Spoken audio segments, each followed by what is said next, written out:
Halo cuy, Honda Vario 125 dan Yamaha Gear 125. Banyak yang bilang ini komparasi yang tidak adil. Kenapa? Karena selisih harganya bisa mencapai 4-5 jutaan rupiah, tergantung varian dan OTR daerah Anda. Secara kasta harga, Vario jelas di atas. Tapi hari ini di OB Motologi kita buang dulu gengsi harga jualnya kembali. Kita akan bicara soal satu kata, fungsionalitas.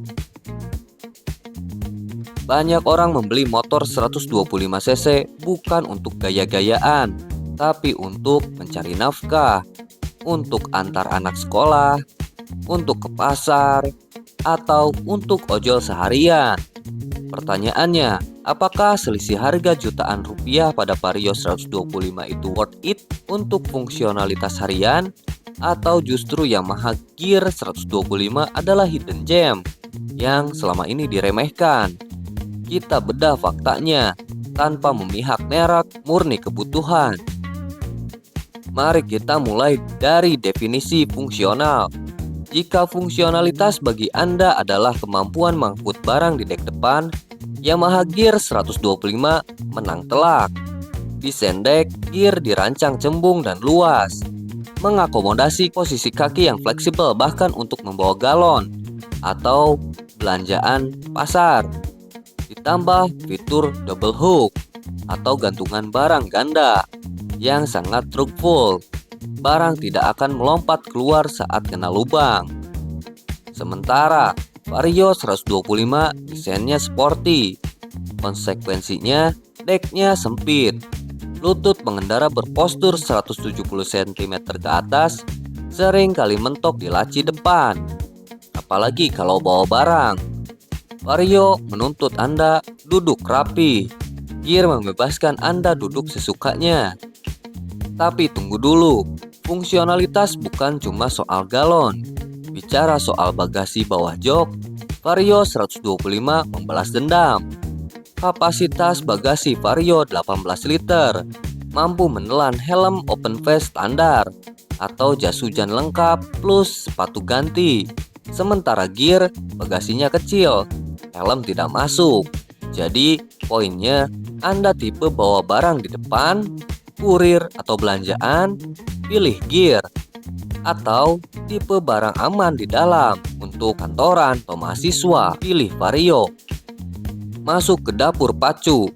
Di sini kita melihat kemana perginya uang 5 juta selisih harga tadi. Honda Vario 125 menggunakan mesin ESP, berpendingin cairan. Secara teknis, mesin berpendingin cairan jauh lebih stabil suhunya untuk perjalanan jauh atau macet parah dalam durasi lama. Kompresinya bisa dipatok lebih tinggi, menghasilkan tenaga yang lebih padat di putaran atas. Yamaha Gear 125 mengandalkan mesin Blue Core berpendingin udara. Kuno? Tidak juga. Ini teknologi sederhana yang badak, minim perawatan, tidak perlu mikir kuras air radiator, dan resiko overheat minim selama olinya ada. Jika rute harian Anda adalah 40-50 km sekali jalan, dengan kecepatan rata-rata tinggi di jalan raya, Vario 125 akan terasa lebih rileks dan nafasnya panjang. Tapi jika rute Anda adalah stop and go, gang sempit, macet-macetan kota dengan kecepatan rendah, Yamaha Gear justru terasa lebih responsif di tarikan awal berkat teknologi SMG atau Smart Motor Generator yang halus dan bobotnya yang lebih ringan. Gear itu jambak di awal, Vario itu ngisi di tengah ke atas. Soal fitur, Vario 125 tipe tertinggi sudah kiles. Ini fitur keamanan dan gengsi yang tidak pernah bisa dibantah. Panel meternya pun full digital, memberikan kesan modern. Yamaha Gear masih kunci colok biasa. Speedometernya masih jarum analog, terkesan jadul, tapi perhatikan kaki-kaki penumpang.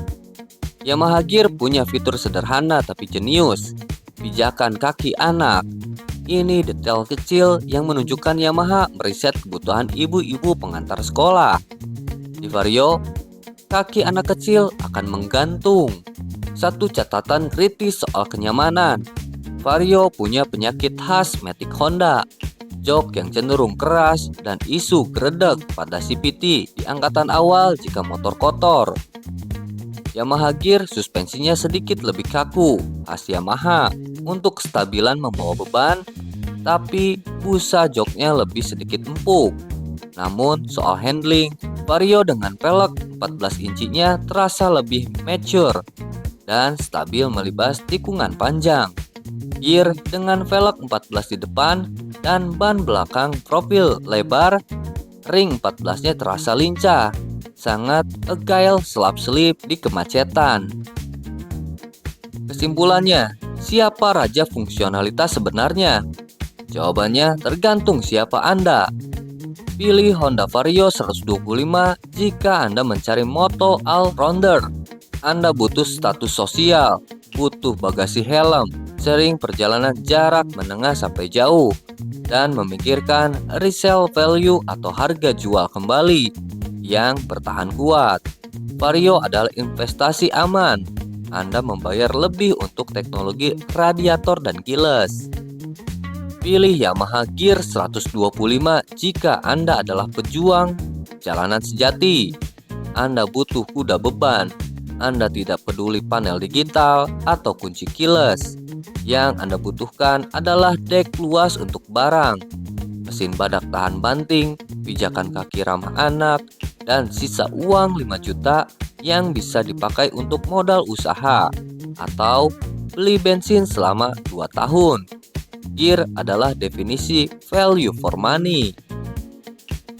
Pada akhirnya, motor terbaik bukanlah yang paling mahal atau yang paling canggih di atas kertas. Motor terbaik adalah yang paling mengerti beban hidupmu hari ini. Terkadang kita terjebak membeli gengsi, padahal yang kita butuhkan adalah fungsi. Bijaklah dalam memilih, karena kendaraan adalah alat untuk mempermudah hidup, bukan menambah beban cicilan yang tidak perlu. Saya Obey, tetap teliti, tetap motologi. Sampai jumpa di video selanjutnya. Bye.